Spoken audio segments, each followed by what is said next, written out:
سلام كما يصنحهم كبراتن كبران انت خاطلتنا تيميديا لما عن سحازنا يم زينات انا حيزنا قريبنا لنا نتكاتلنا عدنا نزي فيديو كم توتر لايك غيركم كجمرون شير سبسكرايب بمقرر ما بيتسبنا تكونوا باور نعدم قدامنا مرعت حوات ام مبل 5 عامات تاريخه وبعد 10 حدا لكاتي درعي ونعات نهزبن سمعتاتن نبوزحات احزنو زفتسامه مورال نايتي اب 2013 عام تمرت منغستن ودمن اب زينبر اللوان بهرانا زصنبله حزبي استنكف مخانون تقاليت الله 2013 عام تمرت على 11 لካቲት ኣብ ታሪክ ህወሓት ኣብ ከተማታት ትግራይ ተረኺቦም መደረሰ ዘስምዑ ፖለቲከኛታት ዘይብሉ ትግራይን ኢትዮጵያን ምስ ጸላእቲ ብዝተሓናነቐ ብሕራነ ዝተኸበረ ህዝባዊ በዓል ምንባሩ ኣይርስዕን። ኣብ ወጻኢ ዝነበሩ ተጋሩ ድማ ብከቢድ ህዝባዊ ሰልፍታትን ቃልስታትን ብድሙቕ ከም ዘጸንበልዎ ዝዝከር እዩ። ካሊእ ተሪፉ እቶም ኣብ ህልቂት ጆኖሳይድ ኣምሊጦም ናብ ሃገረ ሱዳን ዝኣተው ልዕሊ 70,000 ወገናት ትግራይ ትስዕር ብዝብል ጭርሖ ዓጂቦም ዘጸንበልዎ ኮይኖም ኣብ ጅቡቲ ድማ ሓፃዊን ተቓለስቲ ዝኾኑ ተጋሩ ንብረት ትግራይ ኣሕሊፍና ኣይንህብን ህዝቢ ትግራይ ኣረኪብና ተመሊስና ንህዝቢ ትግራይና ነረክቦ ብምባል ክሳድ ንክሳድ ምስ ስርዓት ብልጽግና ዝተሓናነቑ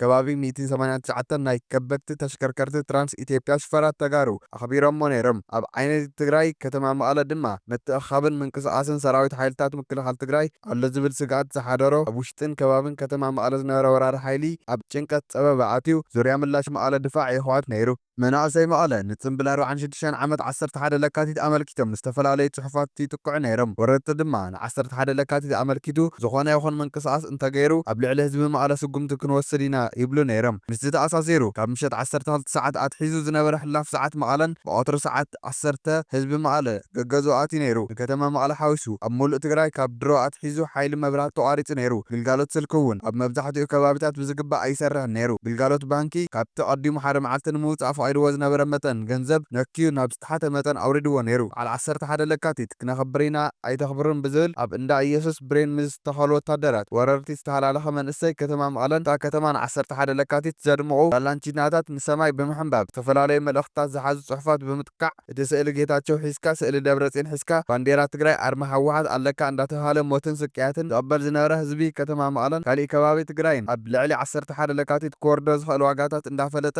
ኣርማ ህወሓትን ባንዴራ ትግራይን መድመቐ ናይቲ ዕለት ምግባሩ ኣይርስዕን። ብፍላይ ኣብ መቐለ ነቶም ብመናእሰይ ዝተነፍሑ ባላንቺናታት ምትኳስ ወታደራት ወረርቲ ዝገበርዎ ዝነበሩ ጣርታት እምበር ተጋዳላይ ዝብል ደርፊ ዝሓዘ ስፒከር ዝተሸከመ ኣድጊ ኣብ መቐለ ክዛውን ዝረኣይዎ ወታደራት ዝፈጠረሎም ራዕዲ ኣዘራራቢ ካብ ምዃኑ ሓሊፉ ድምቀት ናይቲ ኣብ ትሕቲ ጸላኢ ዝተኸበረ በዓል ዝውስኹ ምንባሮም ኣይርስዕን። ኣብ ሳምረ ንፈለማ እዋን ብማሕበራዊ መራኸቢታት ኣዘራረባይ ኮይኑ ዝነበረ ጽምብል በዓል 11 ለካቲት እቶም መናእሰይ ብታሕጓስ ጥይት ከይትትኩሱ ሓንቲ ጥይት 2-3 4-5 እንቐፍለላ መሳርሕትና እያ ብኸበሮ ተፃወት ዝብል መልእኽቲ ተጋደልቲ በል 46 ዓመት 11 ለካቲት ንናይ መላእ ትግራይ ወኪሉ ኣብ ከተማ ሳምረ እንትኽበር ዘርኢ ተንቀሳቓሲ ቪድዮ መራሕቲ ትግራይ ሃዮም ኣብ ዝጠፍእ ንፈለማ እዋን ዝተረኣየሉ ወቕቲ ካብ ምዃኑ ብተወሳኺ ተጋዳላይና ዝተሰርዐን መሬቱ ክምልስ እዩ፣ ዝተሰርዐ ንብረቱ ክምልስ እዩ፣ ዝፈሰሰ ደሙ ክሕብስ እዩ፣ ተጋዳላይና ዝተሰበረ ዓፅምትታቱ ክሕዊ እዩ ዝብል መልእኽቲ ቃል 11 ለካቲት 2013 ዓ.ም ተስፋ ብዙሓት ተጋሩ ዘለምልም ዝነበረ ኮይኑ ኣብቲ እዋን ሚድያ ንምርካብ ኣጸጋሚ ኮይኑ ኣብ ዝነበረሉ ወቕቲ ወፍሪ ኣምባሳደር ስዩም መስፍን ብዕውት መንገዲ ይቐጽል ኣሎ ናብ ገሊ ሰዓቡና ዝብል ብድምፂ ዝተቐረጸ ጻውዒት ፕሬዚደንት ናይቲ እዋን ዶክተር ደብረጽዮን ገብረ ሚካኤል ኩሉ ትግራዋይን ፈታዊ ትግራይን ብሓድነት ዝሰመረሉ ምዃኑ ይዝከር። እውን ድሕሪ 46 ዓመታት ዘርኢ ህዝቢ ትግራይ ምጥፋእ ፋሽስታዊ ኣብዪ ኣሕመድን ኢሳያስ ኣፈወርቅን ሓይልታት ትምክሕትን ግንባር ፈጢሮም ንህዝቢ ትግራይ ብጥይትን ጥሜትን ብዝብል እኩል ሽርሖ ሒዞም ኣብ ልዕሊ ህዝቢ ትግራይ ተደጋጋሚ ወረራት ይካየዱ ኣለዉ። ኩሉ ዕድሚኡ ንምግዳል ዝበፅሐ ትግራዋይቶም ቀደም እውን ኣብ ምግዳል ክዓስል ኣብ ደጀን ዘሎ ህዝቢ ከዓ ተወዲቡ ንፀላእትና መእተውን መውፅእን ተፅዕኖን ታሪካዊ ዕማሙ ክፍፅም ይግባእ። ዝኾነ ኣብ መወዳእታ መበል 46 ዓመት 11 ለካቲት ነኽብሮ ዘለና ብሓድሽ ወለዶ ዝተሃነፀ ሰራዊት ምኽተ ትግራይ ኣብ ልዕሊ ወረርቲ ብዝወስዶም መብራቃዊ መጥቃዕትታትን ኣብ ውሽጢ ሰዓታት ጸላእቲ ነጋር ወረ ዘይብሎም ገይሩ ብዘመዝገቡም ተደራረብቲ ዓወታት ተጸቢና ኢና። ብምዃኑ ብኦፐሬሽን ስዩም መስፍን ዝሓፈስና ዓወታት ሓዊስካ ኣብቶ ዝሓለፉ 3 ኣዋርሕ ኣብ ልዕሊ 6 ዕሱት ዕጡቕ ሰራዊታት ሓይሊ ፋሽስት ኣብዪ ኣሕመድን ኣርበኛ ኢሳያስ ኣፈወርቅን ዘመዝገብናዮም ዓበይትን መስተንክራዊ ዓወታትን ዓቂብና ጸላእትና ንሓንሳብን ሓዋርን ሓመድበ ከም ንኸድኖም ጸላእን ፈታውን ክጠራጠር የብሉን። መስከላት 11 ለካቲት ኣጽኒዕና ወረርቲ ንሓምሽሽ ዓወት ንህዝቢ ትግራይ ዕንወት ንጸላእቲ ህዝቢ ትግራይ ንመሰል ዓርሶ ውሳነ ትግራይ ንቃለስ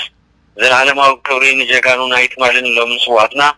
ትግራይ ትስዕር ኣብቲ ፀበባ ዘመን መራሕቲ ኣብ ዘይነበረሉ ከተማታት ብልዑል ወነ ብኸምዚ ዓይነት ሕራነ ዝተኸበረ መበል 11 ለካቲት እቶም ንመላመል መናእሰይ ትግራይ ሰዓቡና ኢሎም ፀዊዖም መስዋዕቲ ኣኽፊሎም ካብ ህዝቢ ትግራይ ኩሉ ዘለዎ ሃበና ዝበልዎ ወሲዶም ናብ ወንበር ዝተመለሱ መራሕቲ ሕዚ ነቲ ኣብ ትሕቲ ጸላእቲ እንከለዉ ዓቂብዋ ዝነበረ ሓድነቱ ክሽርሽሩ ናፅዓሩ መፅዮም ኣብ መበል 50 ዓመት ታሪኻዊ በዓል 11 ለካቲት ዘርኣይዎ ነዕዖትን ህዝብን ሰማእታትን ብዙሓት ኣሕዚኑ በቶም ምንዓቕ ምክፋልን የዋፀና ዝበሉ መራሕቲ ለምዘበን ተኸበረ በዓል 11 ለካቲት ፈለማ እዋን ዝተፈላለየ ጭርሖታት ኣብ ጥቕሚ ውዒሎም እዮም ግዚያዊ ምምሕዳር ትግራይ ዝኽሪ 11 ለካቲት ሓድነትን ሰላምን ትግራይ ብዝብል መልእኽቲ እንተኽብሩ እቲ ጉባኤ ዝገበረ ቤት ጽሕፈት ህወሓት ድማ 50 ዓመት ኣብ ቃልሲ ጽንዓትን ዓወትን ብዝብል መልእኽቲ ተጠቒሙ እዩ ክልቲኦም ኣብቲ ዘስርሕዎ ሎጎ ጽምብል 50 ቁፅርን ቅርፂ ሓወልቲ ሰማዕታትን ዝተጠቐሙ እንትኾኑ ጉባኤ ዝገበረ ቤት ጽሕፈት ህወሓት ናይ ህወሓት ኣርማን ብጫ ሕብሪ መደብን እንትጥቀም እቲ ግዚያዊ ምምሕዳር ድማ ነባር ኣርማ ክልላዊ መንግስቲ ትግራይን ቀይሕ ሕብሪ መደብን ተጠቒሙ ሎጎ ኣስሪሑ እዩ ግዚያዊ ምምሕዳር ትግራይ እቱ ዝኽሪ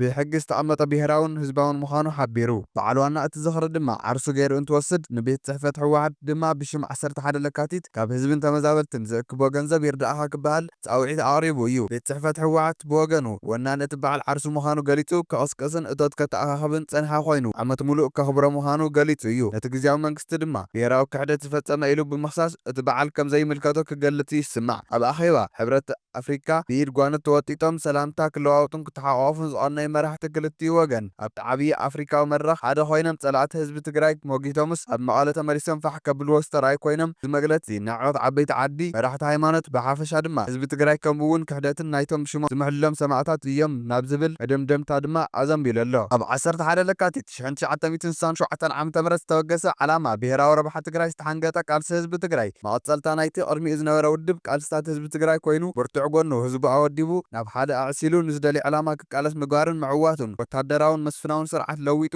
ጨና ልምዓታውን ዲሞክራሲያውን ዝመስል ስርዓት ዘለዎም ትካል ተጋሩ ሓዊስካ ብሄራት ብቋንቋም ክመሃሩን ክመሓደሩን ምግባር ስርዓተ ትምህርቲ ኣብ መላእ እቲ ሃገር ክስፋሕፋሕ ምግባር ፋብሪካ ኢንዱስትሪ ሕርሻን ዓበይቲ ናይ ልምዓት ምንቅስቓሳትን ክሰፍሕ ምግባር ተጠቀስቲ ኮይኖም ድኽመቱ ድማ ዘመናዊ መስፍን ምዃኑ ነቲ ተቓሊሱ ዝሰዓረ ስርዓት መስፍንነትን ወታደራውን ብዘበናዊ መልክዕ ንትኮም ኢኮኖሚ ናይዚ ዓዲ ሓደ ውድብ ክውንኖም ክቆጻጸረን ምግባሩ ዕዙ ዝኾነ ኣካል ክሳብ ነቲ መስመርና ዝበለዎ ዝዓንቀፈ ሓዊፍካ ምጉዓዝ ዝበለጸ ተጠቃማይ ክኸውን መብርትዑ ሕዱ ዲሞክራሲያዊ ምሕደራ ከይሰፍሕን መሸንቆቕ ዘለዎ ምግባሩ ውድብን መንግስትን ዘይምፍላዩ ትግራይ ዓርሳ ዝኽኣለት ናይ ምግባር ዓቕሚ እንዳሃለዎ መራሕቱ ምስ ህዝቦም ዘይምምኽኻሮምን ዘይምውሳኖምን ኮይኑ ብፍላይ ኣብ 1983 ዓ.ም ምስ ተዓወተ ብሄራዊ ረብሓ ትግራይ ኣህጊሩ ኢትዮጵያ ንቕድሚት ናብ ዝብል ፖለቲካዊ ፍልስፍና ምጭዋዩ ከይኣክል ትግራይ ኣብ ታሪክ ገጢምዋ ዘይፈልጥ ክበሃል ዝኽእል ኢድ ብዙሓት ዘለዎ ጀኖሳይድ ተፈጺሙ እዩ ሉዓላውነት ትግራይ ብምፍራስ ኣብ ትግራይ ናይ ዲሞግራፍን ጂኦግራፍን ለውጢ ክመጽእ ብሽም መሰጋገሪ ፍትሒ ተሓታትነት ጀኖሳይድ ናብ ትግራይ ክግልበጥ ብሽም ስልጣን ሓድነት ህዝቢ ትግራይ ክዝረግ ዝግበር ዘሎ ምንቅስቓስ ዘተሓሳሰቦም መናእሰይ ኣብ ምውቃዕ ሽቶታት 11 ለካቲት ሕቶታት ከበግሱ ተገዲዶም እዮም እዚ እውን ግን ዕድላት ከም ዘለዉ ዝግለጸሉ ኮይኑ ናይዚ ህዝቢ ተቓላሳይነት ተጠቒምካ ምስ ካልኦት ውድባት ሓቢርካ ብምስራሕ ገዊድካ ምውፃእ ምስ ሕብረት ኣፍሪካ ኣውሮፓን ኣሜሪካን ዘሎ ርክብ ኣጠናኺርካ ምቕጻል ገለ ካብቶም ሕዚ እውን ተስፋ ዘለዎም ዕድላት እዮም ይኹን እምበር እዚ ዕድል ኣብ ምጥቃም ዘለዉ ስጋኣታት ኢትዮጵያ ኮኑ ናይ ኤርትራ ኣብ ስልጣን ዘለዉ ሓይልታት ምዕራባውያን ህዝቢ ትግራይን ህወሓትን ፈልዮም ዘይምኻድን ህወሓት እውን ንባዕሉ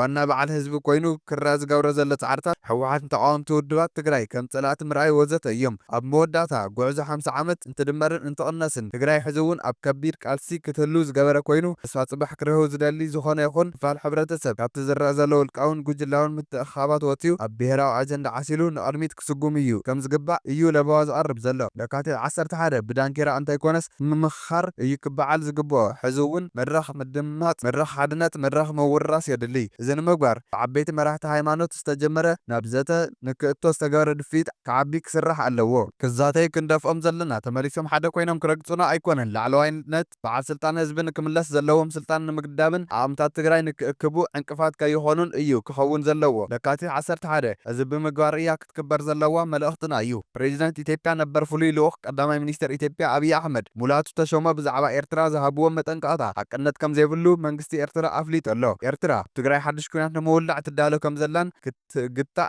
ከም ዝግባእን እቲ ኢትዮጵያዊ በዓል ስልጣን ብሶኒ ኣብ ዘውፅኦ ጽሑፍ እዩ ከሲሱ ዘሎ። ሚኒስትር ዜና ኤርትራ ትማሊ ሰሉስ ኣብ ዝሃቦ ግብረ መልሲ ድማ ናይ ሓሰት መጠንቀቕታ ክብል ነጺጉ ኣሎ። እቲ ደረቐኛ ክሲ ንናይ ድሌት ኩናት ኢትዮጵያ ንምኽዋልን ንምምኽናይ ዝዓለመ እዩ ክብል ሚኒስተር የማነ ገብረ መስቀል ኣብ ኤክስ ወይ እውን ናይ ቀደም ሽሙ ትዊተር ብቐጥታ መልሲ ሂቡ ኣሎ። ፕሬዚደንት ነበር ቡላቱ ኣብ ቀርኒ ኣፍሪካ ካሊእ ጎንፂ ንምውጋድ ስጉምቲ ምውሳድ ግዚኡ ሕዚ እዩ ብዝብል ኣርእስቲ ኣብ ኣልጀዚራ ብሽሙ ኣብ ዘውፅኦ ጽሑፍ ኣስመራ ኣብ ውሽጣዊ ጉዳያት ኢትዮጵያ ኢዳ ተእቱ ከም ዘላ ይጠቅስ። ፕሬዚደንት ኢሳያስ ኣፈወርቂ ኣብ ትግራይ ጎንፂ ንምውላዕ ይሰርሕ ኣሎ ክብል እውን መራሒ ኤርትራ ነቒፉ ኣሎ። ኤርትራ ኣብቲ ፈለማ ሕዳር 2020 ከም ኣቆጻጽሪ ኣውሮፓ ድማ ብተወላዕ ንኽልተ ዓመታት ዝቐጸለ ጆኖሳይዳዊ ኩናት ትግራይ ምስታፋ እውን ከም መርኣያ ጻሕታርነት ኤርትራ እዩ ክብል ሙላቱ ይምጉት። እንተኾነ ግን ሓይልታት ኤርትራ ብዕድመ ኢትዮጵያ ናብቲ ኩናት ከም ዝተጸንበሩ ኣስመራ ኣብ ዝሃበቶ ግብረ መልስን ከምኡውን ቀዳማይ ሚኒስትር ኢትዮጵያ እውን ኣብ ፓርላማ ከባቢ ምስ ተዛረብዎ ዝነጸረ እዩ። ተሳታፍነት ኤርትራ ኣብቲ ኩናት ኣብ ልዕሊኣ ንዘንጸላልዎ መጥቃዕቲ ህወሓት ንምግታእ ከምኡውን ጠለብ መንግስቲ ኢትዮጵያ ዘበግሶ እዩ ነይሩ ክብል እቲ ኤርትራዊ ሚኒስትር እዩ ገሊጹ። ብዘይካዚ ኢትዮጵያ ኣንጻር ተጸባባይ ጎስጓሳት ክተካይድ ምጽንሓ እውን ኤርትራ ብወገና ከሲሳ እያ። ኣብ ዝሓለፈ ወርሓት ፌደራላዊ መንግስቲ ኢትዮጵያ ንኽትርድኦ ብዘጸግም ምኽንያት ኣንጻር ኤርትራ ጽዕቖን ዘይቅብሉን ምትኽትኻት ኣውጅ ኣሎ። እቲ ንፈለማ እዋን ብወገን ኤርትራ ዝወፀ ተሪር ንኣፌታ ዝሓዘለ ቀጥታዊ ግብረ መልሲ ንምትፍናን ክልቲአን ሃገራት እውን ቀሊዑ ኣሎ። ሚኒስትሪ የማነ ገብረ መስቀል ነቲ ብወገን ቀዳማይ ሚኒስትር ኢትዮጵያ ኣብይ ኣሕመድ ክቐርብ ጸንሐ ኣፍ ደገ ባሕሪ ወደባት ናይ ምርካብ መግለጺታት እውን ሽፋን ንምትኽታኾ ኢልዎ እዩ። ኢትዮጵያ ምንጪ ናይቲ ኣብዚ ዞባ ተፈጢሩ ዘሎ ዝተፈላለየ ጸገማት ምዃና ንኣፈ መግለጺ ኣስመራ ንኤርትራ ግን ሽሊ ምግባር ፍታሕ ከም ዘይኮነ እዩ ዝምጉት ዘሎ። ኩነታት ርክብ ኢትዮጵያን ኤርትራን ብግልጺ ናብ ምጽራፍን ብመግለጺ ናይ ምጉሻምን ኣትዩ ኣሎ። ወጋኑ ጉዳት ኣካል ሰራዊት ትግራይ ትማሊ ንትግራይን ንህዝቢ ትግራይን ዝተኸፈለ መስዋዕትን ካብ መጉዳትን ሰላም እንተዘይምጽኡ ንዝተመዛበለ ህዝብና ናብ መረበቱ እንተዘይመለስዩ ግዛዕታዊ ሓድነትና ትግራይ እንተዘይደኣ ኣውሒሱ ዝተኸፈለ መስዋዕትን መጉዳትን ኣካል ኮንቱ እዩ ኢሎም ኣለዉ። ኣብ ከተማ መቐለ ጣብያ 3 ዝርከብ ማእኸል መሐብሐቢ ጉዳት ኣካል ንዝርከቡ ሓርበኛታት ላዕለዎት ኣመራርሓ ትግራይ ብምኽንያት 50 ዓመት 11 ለካቲት ዑደት ኣብ ዝሳለጠሉ እዋን ከም ሓርበኛታት ከም ዝገለጽዎ እቲ ዝተኸፈለ መስዋዕቲ ጉዳል ኣካል ብህልው ትግራይን ትግራዋይነትን ክዕቀን ከም ዝግባእ እውን ኣፍሊጦም ኣለዉ። ኣብ ዝሓለፉ ዓመታት ብዙሓት ለገስቲ ኣካላት ይሕግዙ ከም ዝነበሩ ሕዚ ግን እቲ ሓገዝ ካብ ግዜ ናብ ግዜ እንዳነከየ ይመጽእ ስለ ዘሎ ትኹረት ክወሃቦም ከም ዝግባእ ሓላፊ ሎጂስቲክስ ማእኸል ሕውየትን ሕክምናን ሓርበኛታት ኣይተ ሃይላይ ግርማይ እውን ሓቢሮም ኣለዉ። ብምኽንያት መበል 50 ዓመት 11 ለካቲት ዑደት ዘካየዱ ሰብ መዚ ትግራይ ብወገኖም ዝቐረቡ ጸገማት ዝግብኦም ኩሉ ንምግባር ሓላፍነቶም ከም ዝዋፅኡ ገሊፆም ኣለዉ። ከም ጸብጻብ ሓበሬታ ጉዳያት ኮሙኒኬሽን ትግራይ ኦሉሴጉን ኦባሳንጆ ድማ ንህዝቢ ትግራይ ስሩዕ ቅሬታ ብምሕታት ካብ መንጎኝነት ስምምዕ ፕሪቶርያ ብፍቓዱ ክወርዱ ጂኤስቲኤስ ጸዊዑ ኣሎ። ዓለም ለኸ ማሕበረሰብ ምሁራን ሰብ ሞያን ትግራይ ጂኤስቲኤስ ላዕለዋይ ወኪል ሕብረት ኣፍሪካ ንቐርኒ ኣፍሪካ ኦሉሴጉን ኦባሳንጆ ቀረባ እዋን ዝተዛረብዎ ዘሰንብድ ሓደገኛን ዘረባ ዓሚቕ ስኩፍቱ ብምግላጽ ዘየማትእ መልክዕ ኮኒኑ ኣሎ። ዓለም ለኸ ማሕበር ምሁራን ሰብ ሞያን ትግራይ ጂኤስቲኤስ ኦሉሴጉን ኦባሳንጆ ዝሃቦ ሓላፍነት ዝጎደሎ ዘጓሃር መግለጺኦም ብቐጥታ ክስሕቡ ኣራም መብርሂ ክህቡ ንህዝቢ ትግራይ ስሩዕ ቅሬታ ክሓቱ ካብ መንጎኝነት ስምምዕ ፕሪቶርያ